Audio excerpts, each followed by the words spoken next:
kituganye alipoota ya palamenti eno era nga yeetaaga ereme kuteekebwa kumpi na biwandiiko bya palamenti kuba bijja kugyonoona n'okugiswaza bigiswaze ate nga palamenti yaffe y'abagezi bokka.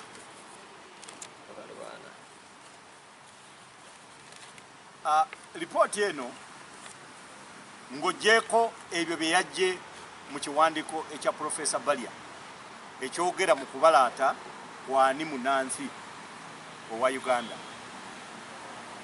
ebyasaliddwawo ng'ebirina okugobererwa akakiiko ka palamenti kano bikyamu nnyo era byetaaga kwewalibwa. Ng'oggyeko okuba nti abawaabi ensonga eno entuufu bagiwaaba mu bukyamu era ne bagitwala ewakyamu mu ngeri enkyamu, byejjeeyo bitulaga endowooza ya gavumenti ku Banyarwanda mu Uganda. Singa gavumenti enaagenda mu maaso nekkiriza alipoota eyo esigale mu palamenti y'eggwanga. Olw'okubanga alipoota egambibwa nti yaggiddwa mu bibuuzo ebyabuuziddwa ebitongole bya gavumenti, kikyali ku gavumenti okulowooza nti eyina omukono ogw'ekyuma gweyagala okukwasa, kubanga nnaku za mwezi lwerina kubayoola loole ku loole ng'egenda ku buli kyalo ebakasuke mu nsi gyetannayogera era nabo gye batamanyi gye balina okuba nti gye bava.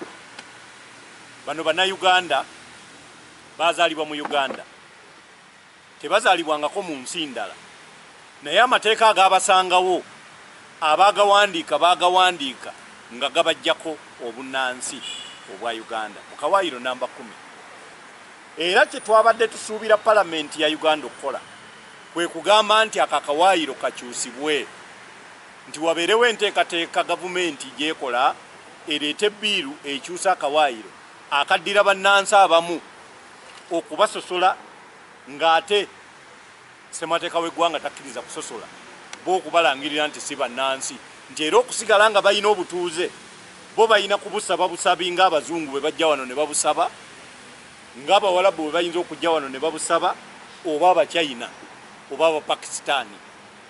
N'olwekyo Abanyarwanda bano bagenda kweyongera mu maaso nga beekubira omulanga nti wateekeddwa okubaawo enkyukakyuka ku kawaayiro kano.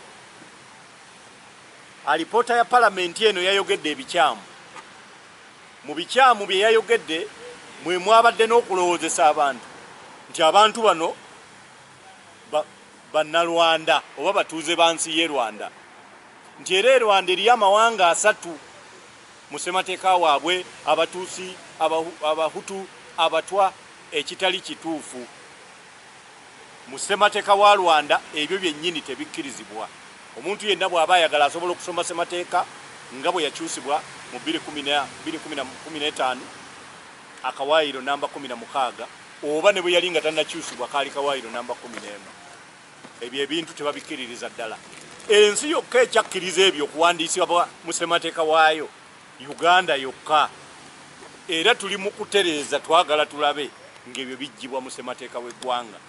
Eggwanga terisobola kubeerawo mu kabira. Eggwanga okutereera libeerawo nga liri limu ne liryoka litasosola mu mawanga. N'olwekyo ffe twavuddeyo ne bbiiru yiino yawandiikibwa, eno memorandum namba gye tugenda okukwasa gavumenti, naye kati tukyagisomesa Bannayuganda baddemu okufuna emirembe gyabwe. Yiino kitabo kiramba tekyakubibwa na wano, abakinoonya tebajja kifuna, era bwe nva wano kati nga kiddayo mu seefu kubanga bangambye ebitongole bingi bikinoonya kati. Newe munkwata kati musobola okuntemako emikono naye gigenda ne bbiiru eno. So n'olwekyo njagala kubategeeza eggwanga lya Uganda lyolekedde akatyabaga. Olunaku olw'enkya tugenda olw'okusande tugenda Ngoma. Batudde batandise okutuula okuva jjo, batulinze ku Sande, batudde buli omu n'omuggo gwe. Tubannyonnyole lwaki eggwanga lyagala bajjako ettaka lyabwe, ente zaabwe nga liyita mu kubajjako obunnansi. Kubanga abamu mmwe mukitunuuliranga bunnansi kyokka, naye kino kya muntu kubba ssente zo z'olina mu bbanka. ng'ayise mu kukuggyako ndagamuntu gy'okozesa ozijjayo. Omuntu okubbako ettaka lyo ng'ayise mu kukuggyako ndagamuntu gy'obeera nayo ng'ogula ettaka. Omuntu okubbako ente ezo n'okutwalako mukyalawo ng'akuggyako okubeera nga mu mateeka okkirizibwa okuwasa. Bye bintu ebyolekedde Abanyarwanda era bye tugenda okugenda. N'olwekyo tulabula gavumenti. Bino ebyokuzannya which is theatrical in nature. Ekyabadde mu palamenti yajjo kabadde kazannyo nga buli omu azannya bino bye bayita gladiatorial circus, nga buli omu yefuula Kalancho, Kirincho, Kyando, Kibanda nga muzanyira ku nsonga ey'amaanyi. Biina okuggibwa mu palamenti y'eggwanga. Ate gavumenti oweereddwa amagezi obuteefaananyirizaako na bigenda maaso Congo. Congo nabo balina ekizibu bwe kiti, naye bo mu ssemateeka w'enkaaga ne batereeza. Abakulembeze abajja ba Mobutu bwe bajjawo ekyali kitereezeddwa kati entalo tezigwa Congo. N'olwekyo mu Uganda tulowooza tetwagala kugenda mu biseera ebyo, ate nga tusobola okukyusa ssemateeka tutereeza ensonga z'Abanyarwanda. Mu palamenti kitegeeza nti balina okuwagira okukyusa ssemateeka ono nga bakozesa biiru gye tuwandiise. Ekiwandiiko kiswaza bo kiringa oli kugamba nti singa ogaana okwera oluggya lwo ki ekinaabaawo, era ekinaabaawo kisanga gwe gwe tugamba nti oluggya lwo luddugala. Naye ensonga enkulu si ekyo. Ensonga enkulu yeeno. Kiri si kikulu ku nsonga y'Abanyarwanda, kikulu ku nsonga ya palamenti okusigala n'ekitiibwa kyayo. Kubanga ffe tumanyi bulungi nti palamenti eyo ejjuddemu bagezi bokka. Kati ate ekiwandiiko kirimu amagezi ag'ekisiru.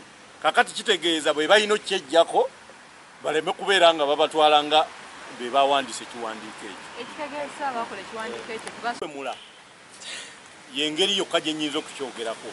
Era abakiwandiika be basinga okuwemula mu ggwanga lino. Lisiti eyo sinagifuna, naye abatuuze mutandike okusoma amannya g'abawandiise mutegeere abawemuzi ab'oku ntikko ku nsonga z'Abanyarwanda mu Uganda.